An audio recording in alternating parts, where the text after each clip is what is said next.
Hey VC, how are we? Happy New Year 2025, and kicking it off strong with some vinyl videos. And Patricia from A Little Beatles Corner, wonderful Beatles channel. She posts really great stuff. She's like a really eclectic collector. She collects a lot of different things, and I really enjoy seeing the things that she collects. It's inspiring to me and helps me think about things that I could be checking out.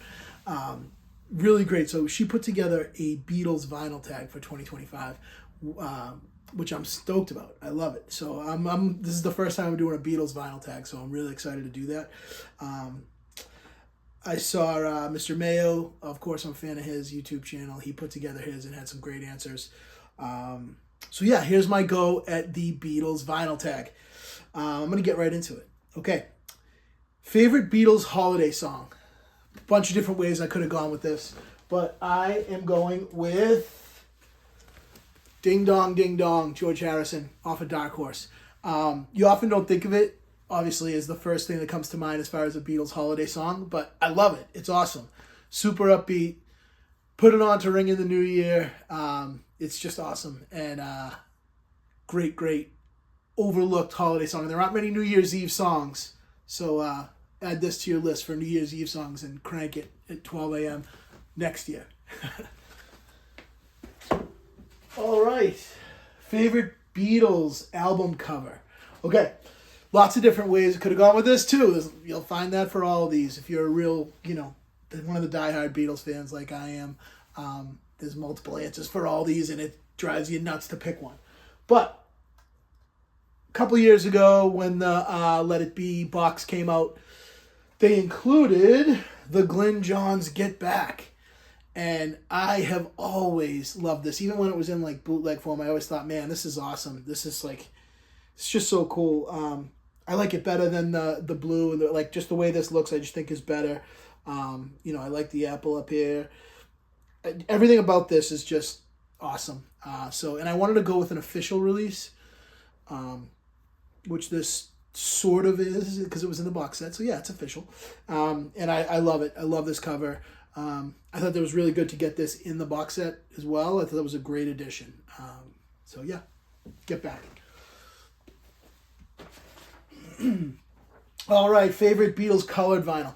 I don't have a ton of Beatles colored vinyl. I have some, but I don't have any like the Japanese pressings that are red or any of the obviously the awesome vintage white album cover that goes for like huge bucks. I don't have any of that stuff, but I do actually really love, and this is I believe this is my only inclusion of this year's mono American reissues, but I'm including it because the vinyl is really beautiful.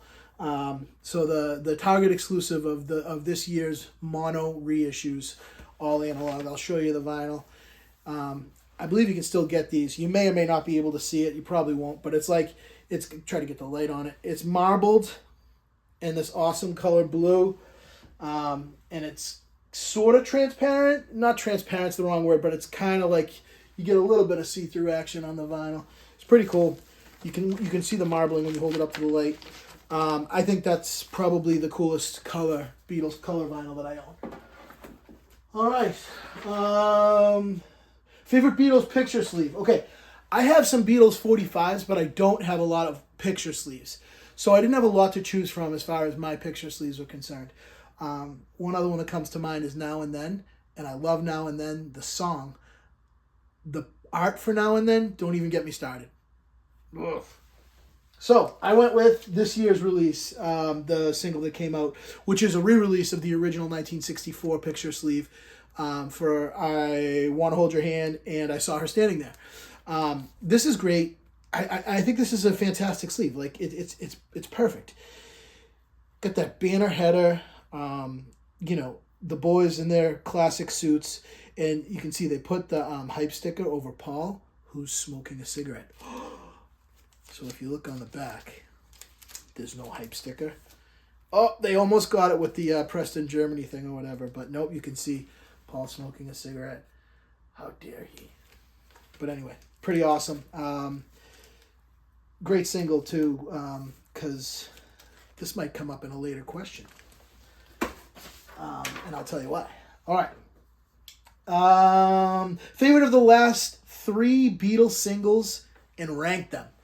I hate ranking Beatles stuff. It's like impossible for me. It gives me anxiety. So we're talking about Real Love, Free as a Bird, and Now and Then, okay? And it says to rank the 3, okay, in your order, which I hate doing because I actually really love all 3 of these. They're really special for me because they're Beatle releases that came out in my lifetime that I remember vividly.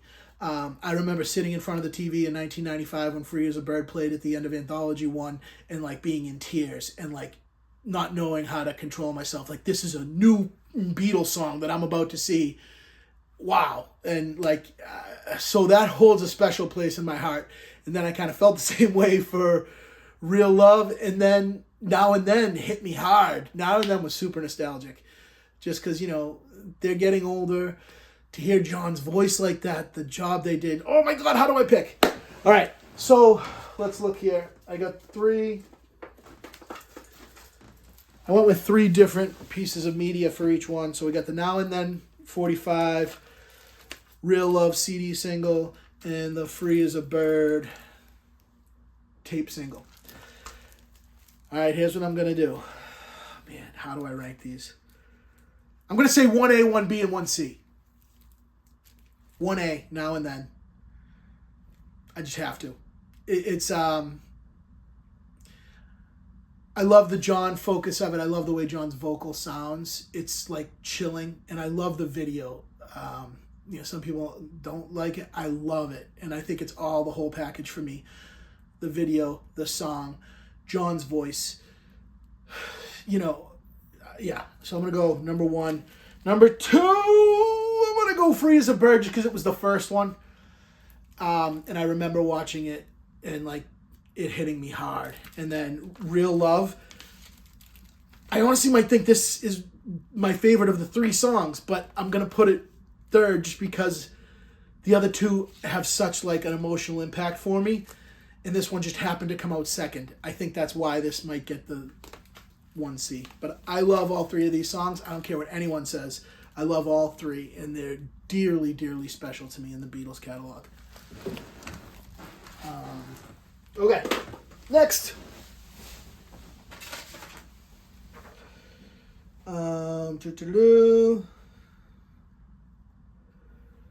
Okay. Most unusual Beatles vinyl. All right, so I have a few Beatles unofficial releases, like bootleg stuff. I know there's a ton of them out there. But one of them I think is worth showing is this one right here. This is Los Beatles à Paris. This is my French magnifique. Okay, so what this is on the Neon record label. All right, I'll take this out so you can see what the label looks like. This is actually really cool, okay? The sound quality is not fantastic, but it has, let me go through the song list that's on it. It's like a combination of like live performances in Paris in 64, I believe, when they were there. And I believe it was the time right before they came to America. So that's when they found out I Want to Hold Your Hand hit number 1. I believe this is that same Paris trip. And so they were over there and they had a bunch of, obviously, live concerts, but they also had radio performances. And this is kind of like a combination of all of it. I'm just going to go through the songs real quick. It's really good music on here. From Me to You, This Boy, I Want to Hold Your Hand, She Loves You, Twist and Shout, I'm a Loser, Can't Buy Me Love, I Want to Be Your Man, A Hard Day's Night, Rock and Roll Music, I Feel Fine, Ticket to Ride, Long Tall Sally, She's a Woman, Babies in Black, Everybody's Trying to Be My Baby. So actually, after reading this, there's no way that all this is from 64 because there's 65 songs on there. So there's got to be a different visit. Or they did some kind of combination of visits. I'm not really sure. I haven't listened to this in a long time. But again, that makes it pretty unusual. It's a combo of 64 and 65 songs. It does say... Oh, okay, sorry. So it says 64 and 65, combination of the Paris concerts from the Olympia. That makes more sense. A combination of 2 of the concerts from 2 different years. So I think it's really cool. The sound quality is not great, but it's like not bad either. And the songs are so good, the selections are so good that it makes up for it in spades. The other cool thing about this is it has it came with an awesome booklet, right? Paul in the back saying hi. Great, like, this is a really great booklet. It's going to be hard to show you guys all this, but I'll just see if you can get a little vibe of what's going on here. Awesome pictures. Multi-page booklet that came along with this release. So it's unusual. It's the only time I've ever seen it. I bought it. I don't remember what I paid for it, but it wasn't crazy expensive. But I think it's can be expensive to buy it on the secondary market. Anyway, look for it. If you find it, pick it up. It's cool. All right. A Beatles single where the B-side is better than the A-side. All right. Here's where I'm revisiting this one. And I'm not just doing it out of convenience, I promise you. I love I Want to Hold Your Hand. I love every Beatles song, so it's not hard for me to say that. But I Saw Her Standing There is a better song. It kicks ass. I Saw Her Standing There. 1, 2, 3, 4. That's everything, right? That's the kickoff of rock and roll. It's what happened on the Ed Sullivan Show, and that's it for me. I Saw Her Standing There. So as much as I love I Want to Hold Your Hand, I Saw Her Standing There is everything. So B-side better than the A. A favorite Beatles song covered by another artist. All right, I have a couple things here. Otis Redding, Hard Day's Night is as good as it gets, right? This whole record. Okay, I just have a couple things to show real quick. Stax does the Beatles. This is the artists on the Stax record label. So you have obviously you have Otis Redding. You have David Porter. You have Booker T and the MGs, Steve Cropper, Carla Thomas, the Marquis, Isaac Hayes, the Barkays. This is awesome. This is a fantastic compilation, and they're all the awesome soul artists from Stax doing killer Beatles covers. I don't always love Beatles covers. I love soul Beatles covers. They are typically awesome, and this whole record is great. And actually, A Hard Day's Night isn't on this one, the Otis Redding one, but that song is awesome hearing him do that. One other quick sort of honorable mention in this, I have to do it. If you ever see this, Chet Atkins picks on the Beatles. It's that sort of country finger picking stuff, and it is excellent. The top to bottom, beginning to end. Chet Atkins picks on the Beatles, also another sort of honorable mention in this. I couldn't not say it. It's so good. Okay.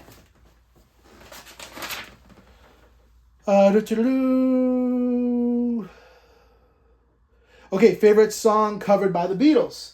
All right, so this one I picked. Where is it? Where's my... Oh, there it is. Come on, where are you? Oh, no. I put it back here. I covered it up. Okay, this is my introducing the Beatles. This is a real one. This is an authentic one. On this one, it has Anna, which I love. John's vocal on Anna by Arthur Adams is... I love it. It's rock and roll. His voice in that era is rock and roll, and I love that song.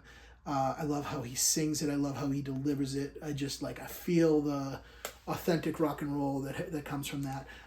Love this record. Love John's version of Anna. Okay. Covered by the Beatles. Okay, the worst 3 songs the Beatles wrote. Oh, how can I do this? Are you serious? How can I do this?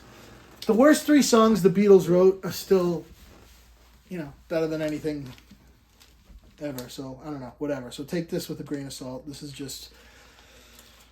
I'm going 3 songs off of the White Album. And is Revolution 9 probably cheating? Yes, it probably is cheating. I don't care. I'm cheating, and I'm picking it, and I'm saying Revolution 9. So, na. Hey Jude. Not Hey Jude is one of the worst songs, but I am saying Revolution 9 is one of them.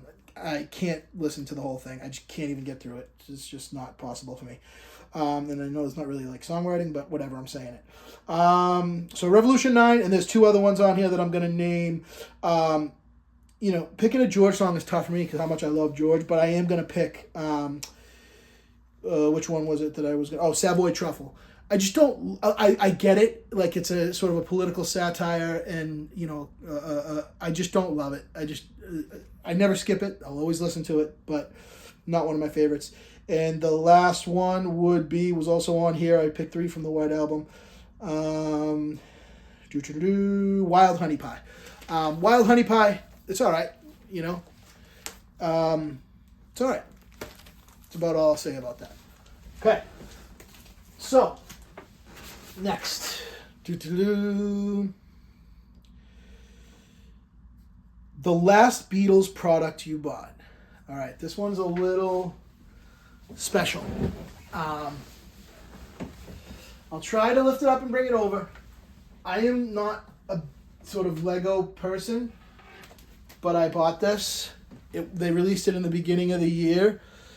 It's the Beatles sort of, I think it's like Mega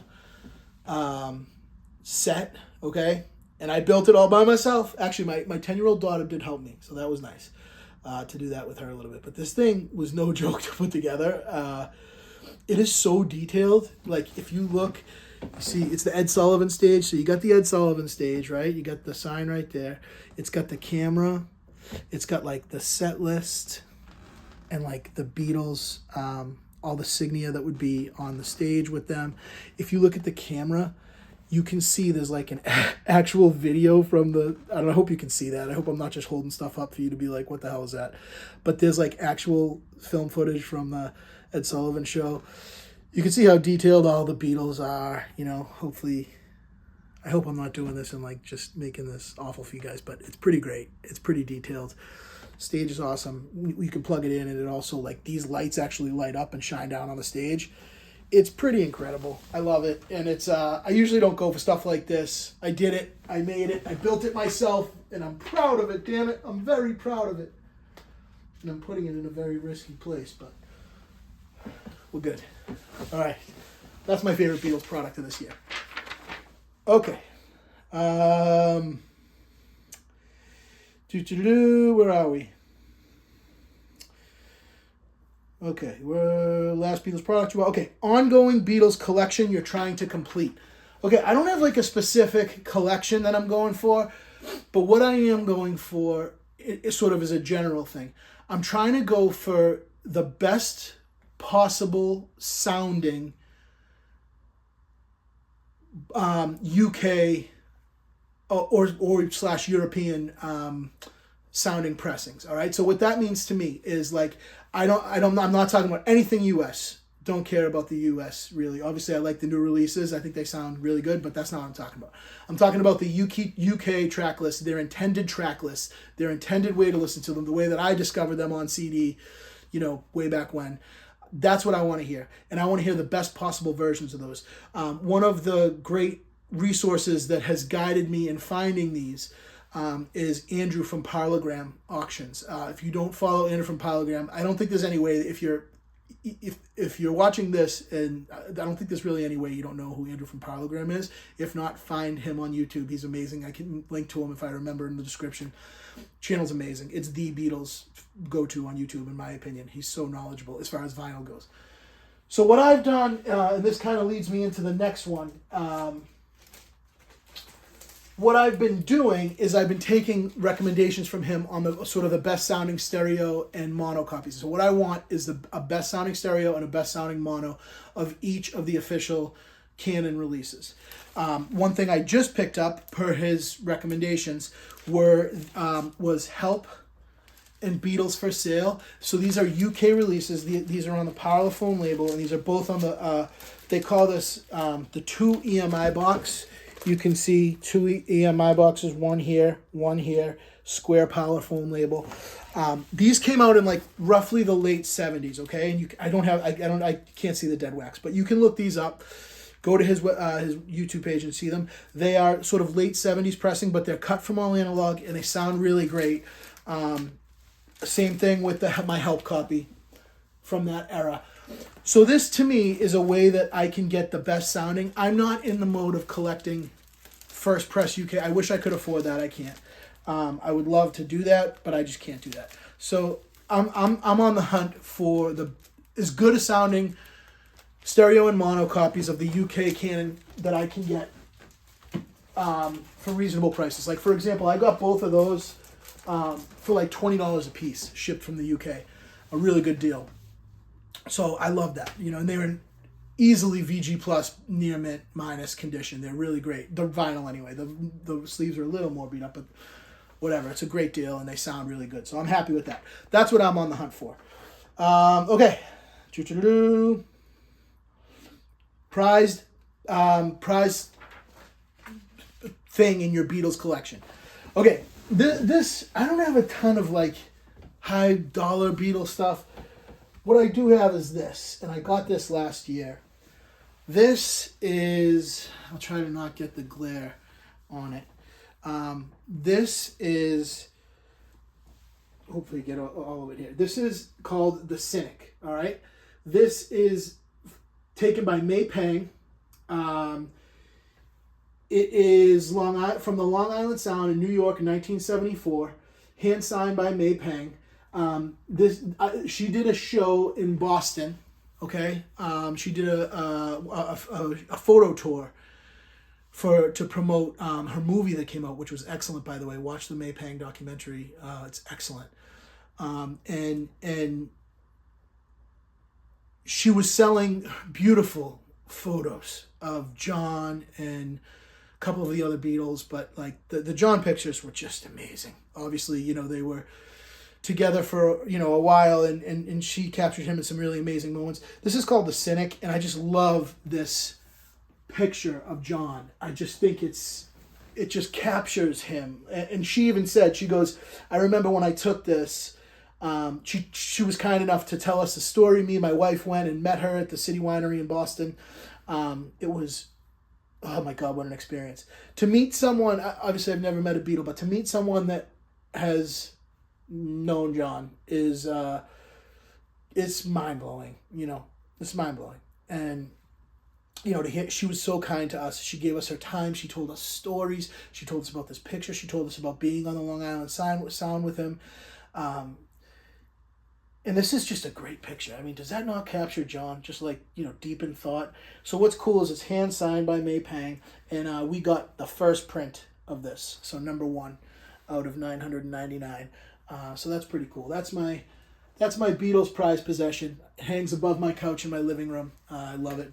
I love it very, very much. Very special to me. Okay, moving on. We're almost done. Favorite Beatles product. I kind of already showed you that with my beautiful mega set. Hopefully you can see it still in this frame. I don't know if it is or not, but that's my favorite Beatles product. What Beatles product would you like to see in 2025? Okay. I want to see 2 things. I want to see a good rubber sole box, and people haven't said this, and I don't really know why. I want to see a good Help box. I want a good sounding version of Help, damn it. Give it to me. I love Help. I love the record Help. I love the songs on it. People don't always talk about it, you know, as up there in their top albums. I love Help. And I think it's a great album that deserves a really great sounding repress. Please be all analog. Please be all analog. Same with the rubber sole. Please be all analog. Please be all analog. I want them both. I don't want just one. I want Help and I want rubber sole. Give me them both. All right. That is my Beatles vinyl tag for 2025. Looking back at 2024. I hope you guys enjoyed it. I had a blast making this video. Anytime I get to talk about the Beatles, makes me happy. I hope it brings a little bit of joy to you guys if you guys are Beatles fans. If you're not Beatles fans, maybe it'll give you some entry points. Hit me up in the comments. Let's start a discussion. I'd love to talk Beatles with anyone who wants to talk Beatles. So let me know what your stuff is. Make the video. Tag me maybe. Like however that works on YouTube. Like I want to see these Beatles videos. I've loved the ones that I've seen so far. So Happy New Year. Peace. And most importantly, Beatles forever. Don't forget it. Like and subscribe.